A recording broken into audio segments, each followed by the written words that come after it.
Today I'm going to tell you about my dream job. My dream job is to be a psychiatric nurse. Mental illness is just as devastating as any other illness, only it's not as clearly understood to the public. Psychiatric nurses use their expertise in mental health,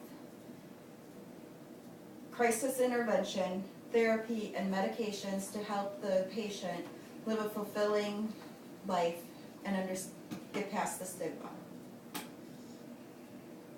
Today I will begin by telling you about the requirements to become a psychiatric nurse. First, you need to earn an associate's degree as an RN or get your CNA or LPN license. I want to be an RN. So in order to get your RN, you need to get an associate's degree, which requires you to take the prerequisites that you would need to take for any other associate's degree, which would include your math and sciences, psychology, and so on. And then on top of that, you need to take the nursing classes. The nursing classes include classroom time,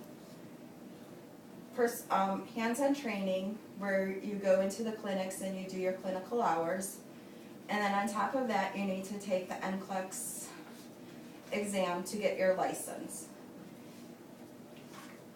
If you move out of the state that you've taken your license for, then you need to take a license for another state in order to practice in that state. Without the license, you cannot practice. Now that I've told you about the requirements, I'm going to tell you about the work environment.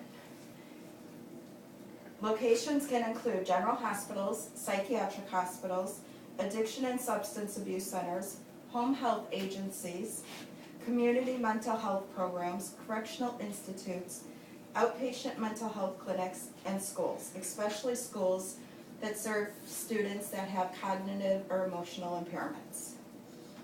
Most inpatient psychiatric units are on lockdown 24 hours, 7 days a week. The patient, even if they're in voluntarily, cannot be released unless they have a doctor's release. Most patients are roomed 2 to 4 people per room, and there are no TVs in the room like you would have in a general hospital room. Instead, there is one TV for the whole floor, and that is in the community room, where everyone who needs to go, if they want to watch TV, you need to share the TV, and that is so then you get social contact with other people and learn to communicate. Psychiatric nurses generally work in clean, well-lit areas, and they can only communicate with other members of the treatment team, not even being able to give information to the patient's family unless the patient has signed a consent form to talk to that person. Now that I've told you about the work environment, I'm going to tell you about the salary.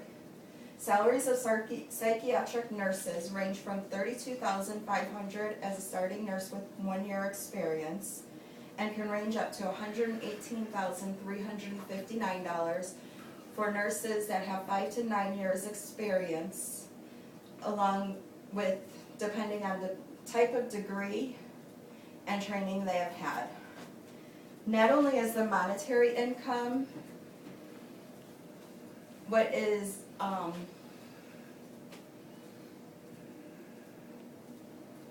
making me want to become a psychiatric nurse, it's also having a passion for wanting to help people and being a person to care for someone with a psychiatric illness and having the passion really helps them get through their illness and be able to live a fulfilling life. Now that I've told you about the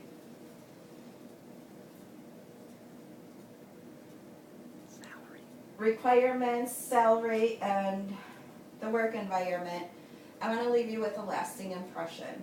And that is that I know that mental health psychiatric nursing is not for everybody, and being a nurse is not for everybody. But if you do know somebody that has a psychiatric illness, get involved with their health care and be part of their treatment team so then you can help them improve and you can also understand their illness. I have a diagram here, and that is showing different parts of the brain. And it tells you what each part of the brain affects. And the pink shows different kinds of mental illnesses. And a lot of people do not realize that dementia and Alzheimer's and grief is part of psychiatric health, but it is.